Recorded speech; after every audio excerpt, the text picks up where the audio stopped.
Gold is currency, easier to say than to do. Now, however, a new platform that launched earlier in the month allows a gold investor to use her gold stored in a vault for savings and payment. BitGold.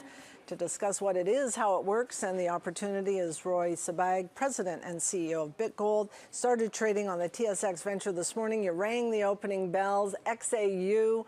I was surprised that that wasn't taken, actually, as a symbol. Yeah, there was a company called AUX Ventures. They were bought out by Frontier Gold, so they paved the way for us to take over while gold's in its kind of period of troughing in US dollars. It's an interesting a symbol, interesting company. Let's talk about, people are familiar with Bitcoin, but let's talk about what BitGold is, what you're trying to do here.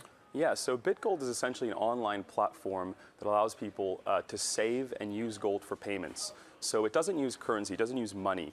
It does everything that you could do with a PayPal with money, but allows you to do it with gold. So you can deposit into the platform, building a savings account. You can redeem either back to your bank account or your form of currency or in physical form, or you could actually send payments to people. So you can transfer the gold to people anywhere around the world.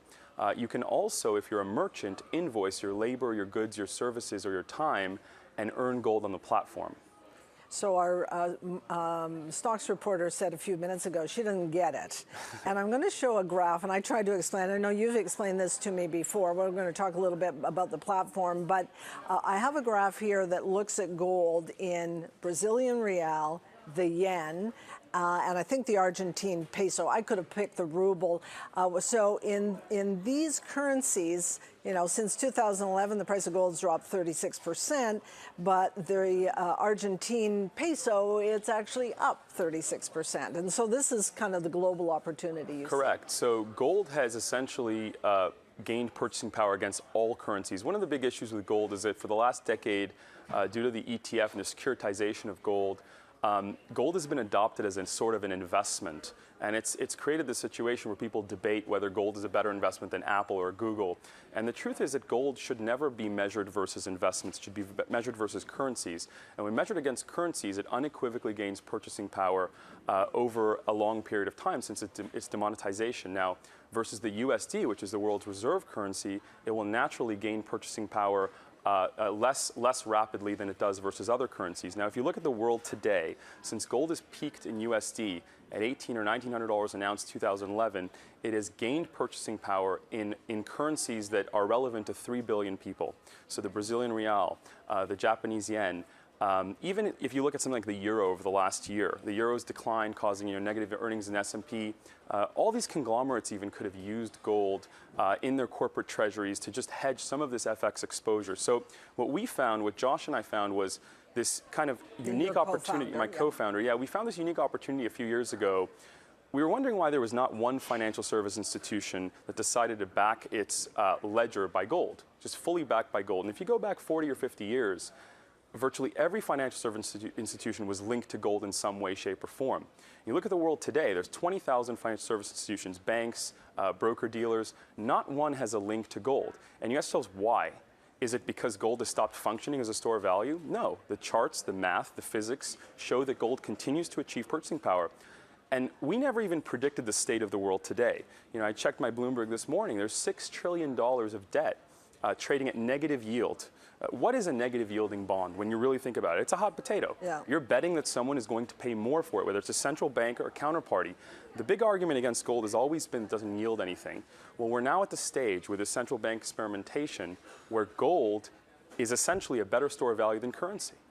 So why has it never been done before? And bring it to the platform that you have. So the technology exists today where it may not have existed before. Exactly. It's a great point. So ever since banks stopped paying interest about 6 or 7 years ago, you've seen this massive disruption and ecosystem develop for fintech in Silicon Valley and other areas of the world, attacking banks' horizontal businesses, lending, payments, savings, loans.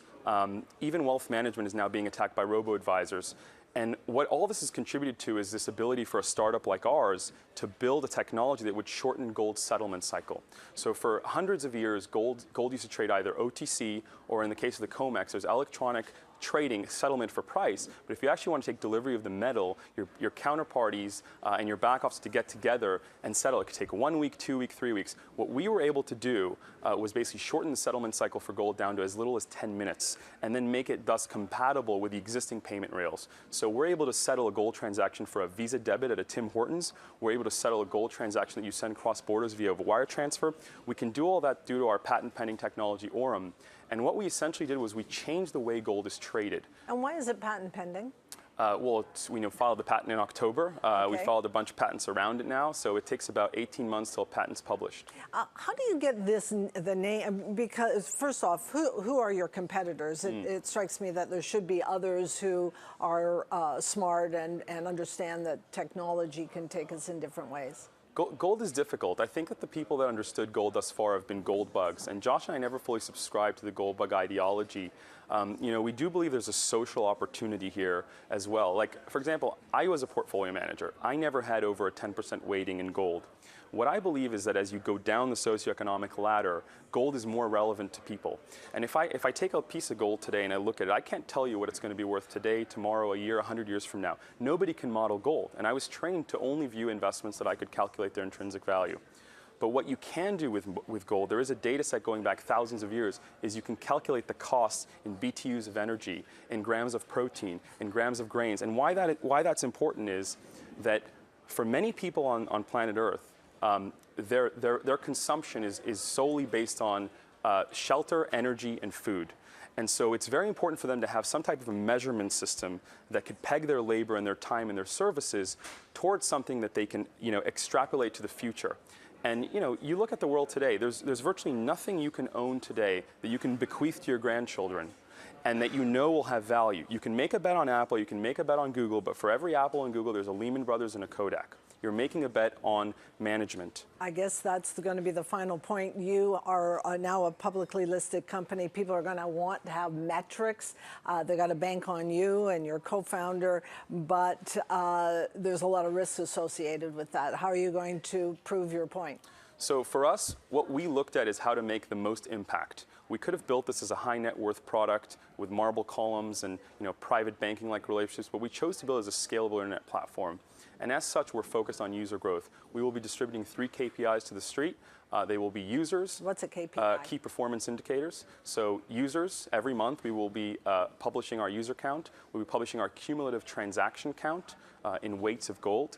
And lastly, we will be publishing our net deposits into the platform. We think that at the moment we don't yet know what this is. We've seen over 10,500 people sign up as of this morning. We've seen hundreds of thousands of dollars in deposits. We had a guy in the Netherlands last night deposit 15,000 euros on his credit card.